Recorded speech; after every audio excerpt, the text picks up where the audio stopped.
Hello. Today we're going to be taking notes on renewable energy. We're going to have 2 pages of notes. One is going to be a foldable that you'll paste into your notebook, and the other will be a very small chart.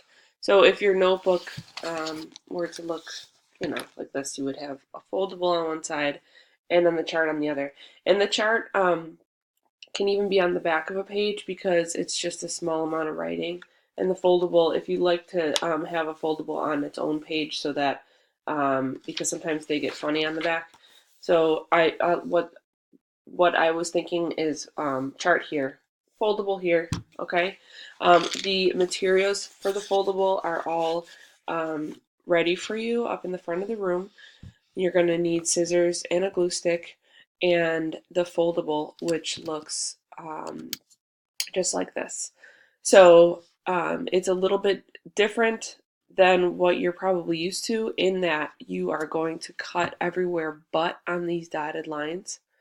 So you're going to cut along the dark lines so that when you put it into the notebook, each one of these little tabs will fold over onto the dotted line. So when you cut, just cut all along the dark lines. And then when you paste it in, you're just going to put paste or glue behind this and then put it down into your notebook that way. Okay, so that when it's in your notebook, you're going to be able to fold up each one of these tabs and write underneath it. Okay. So on the first of the 2 pages, like if you were to have your notebook on this page, we're just going to draw a chart. So if you pasted this way, you could draw the chart this way. That's fine. But the chart is just going to be there's not going to be much to write renewable and non-renewable energy. So these are 2 pages. It's page 27 and 28 according to my table of contents. If it's a little different for yours, that's fine. The other thing about the foldable is that it's blank, so you can color it in if you'd like. So you're going to paste it into your notebook so that just the center, so that the flaps open up. On your chart, we're doing renewables and non-renewables. On one side of the line, write renewable, draw a line down the center, non-renewable. And we're just going to list the renewables. Renewables are also called alternatives. And renewables, as you can see, are anything that's not a fossil fuel. That's why it's called an alternative. They're an alternative to these fossil fuels. And they include solar, wind, biomass, hydro. Hydro is water, hydroelectricity, and I just put plus tidal here because tidal is a form of water electricity or water energy collection. And then geothermal. In that list, I also want you to write down the pros of renewable. The pros are that they do not contribute to global warming, and they don't run out. That's why they're renewable. That's why they're considered renewable. Now, there's more pros to each one of these, but generally, they all don't contribute to global warming and they don't run out. We're going to talk a lot about global warming when we talk about weather. Um, so I'm not going to get into it too much here, but we will discuss global warming and its impacts on our world and how we contribute to it. But for right now, all you really need to know is that this is why we're developing renewable energy sources, is because all of these fossil fuels contribute to global warming. So the non-renewables or fossil fuels include coal, gas, and oil, and they have some pros as well. The pros include that they're very efficient. These are, you burn coal, you're going to get a lot of energy from that coal. So that's why people still use them. Um, Coal and gas is used throughout your home. Coal is not used so much in your home anymore, but gas and oil we use every day, and they're very efficient. And the technology to extract these energy sources it's already in place, and so the cost is very low to extract them. We don't have to develop. I mean, new technologies are obviously always being developed and refined, but the stuff that the heavy duty technology is already in place and we don't have to like redevelop it all. So it is cost effective. Okay, so alternative energy. That is like the end of your chart. So we're going to move on to your foldable now. And you can see the first flap on the top is what is alternative energy. So you're going to open that up and you're going to write down what I have right here underneath that flap.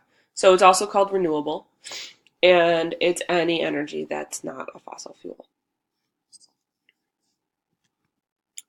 Now we're going to move on to solar, which is obviously the sun on your foldable.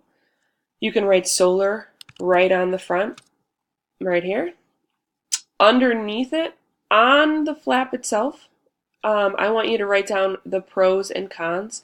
And then underneath the flap, on the piece of paper, I want you to write down the definition. So what you can also do to kind of define your area on your piece of paper is just take a pencil and just highlight all the way around your foldable once it's pasted down so that you can see where you're writing. That's totally up to you though. So when you open this up, on the flap, write the pros and cons. On your piece of paper, underneath the flap, write down the definition. Okay, so for solar, this says photovoltaic cells. You can write PV cells if you like. These are essentially what's used inside of a solar panel. So the PV cells, they convert heat from the sun into electricity. The pro is that there's no pollution. Once you have these things in, they don't pollute at all. The con, they can't collect at night or when it's cloudy. Essentially, when there's no sun, they can't collect heat from the sun. So some of the areas where there's not a whole lot of sun, they're still trying to figure out how to collect the energy from the sun as efficiently as possible when the sun is out, and then store it. So you can see in this picture, this is like a standard house unit, and actually they are going to look a little differently in the future because Tesla has figured out a way to make these solar panels into what looks like just roof tiles. So it is actually becoming way more cost effective for an average homeowner to just buy a roof made completely of solar panels. And this is a very new development. Tesla is also investing in Solar City, which is right in Buffalo. So we'll be in our city developing those roof tiles that are solar panels. So that's very exciting. But we do have in this whole system, you can see here a battery storage. So the average household can collect the solar energy and use it in their house, just as the sun is collecting rays, the heat, then people can use that electricity right away. They can also store it. Some people have such a large collection or live in such an area that can collect a lot of energy from the sun that they can store it and then sell it back to the utility companies. So my uncle, for example, has he's got 3 huge solar panels, and he collects enough for his own use and stores it, and then he also sells it back to the utility company. So he's actually making money off of these solar panels. All right, moving on. Hydroelectric. Hydroelectric is this here, this dam. So you can just write hydro or hydroelectric on the front. This is Niagara Falls. This is what we have in place in Niagara Falls. It's kinetic energy. So what people have done is they dam off rivers. So this was just just a regular flowing river. They put this huge dam in and they create a reservoir. The river stops flowing essentially right at this dam, and it collects here. And then they let a little bit of water through at a time, which the force of it turns these turbines and goes into the generator, and that's how we collect the energy. Now, the pros to this is there's no greenhouse gases. Once it's in place, this thing it doesn't pollute at all. But the con is it changes an entire ecosystem. You're talking about, a river. You could see, this picture actually shows it a little bit. There's some land on either side of a river. But when you dam off of a river, you create a lake. So this entire area around this reservoir has flooded an entire ecosystem. Now this can change where people live. So it could you could if you live close to a new dam, you could all of a sudden experience flooding for the first time. But you're also talking about displacing or killing off an entire ecosystem here. Any trees or plants or animals that used to live in this area are now flooded out, and so you're changing an entire ecosystem. Obviously, that's an environmental problem, so that's considered a con. Okay, geothermal. Geothermal is our picture here of the Earth because we are using the heat from inside the Earth. Geothermal is pretty cool.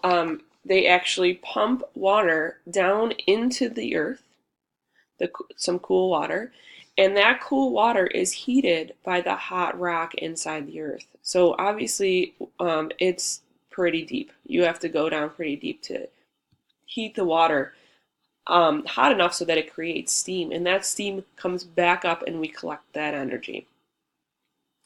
So the pros of this, again, we have no pollution involved with this. Once it's in place, it's self-regulating and it's just steam. There's no pollution. It can't be harnessed everywhere. So you can't dig into the earth everywhere, just any old place to harness this energy. It also can be very dangerous. I talked about fracking before, excuse me. And fracking, if you're digging down into the earth, we in Buffalo are on this bed of shale, this rock, and if you dig down there and break into that rock, you are running a risk of creating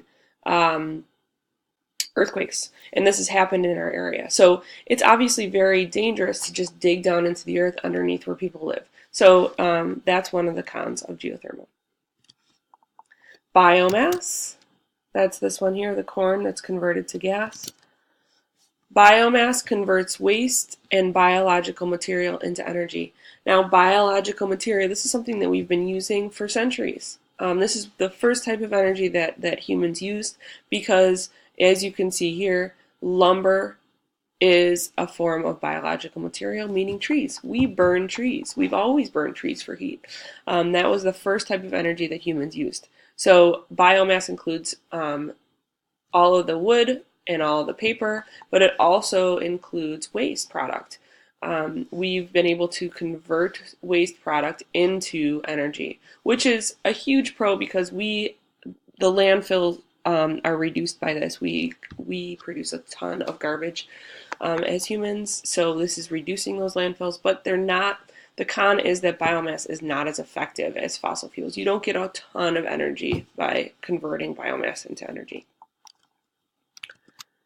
Okay, and then finally we have wind here.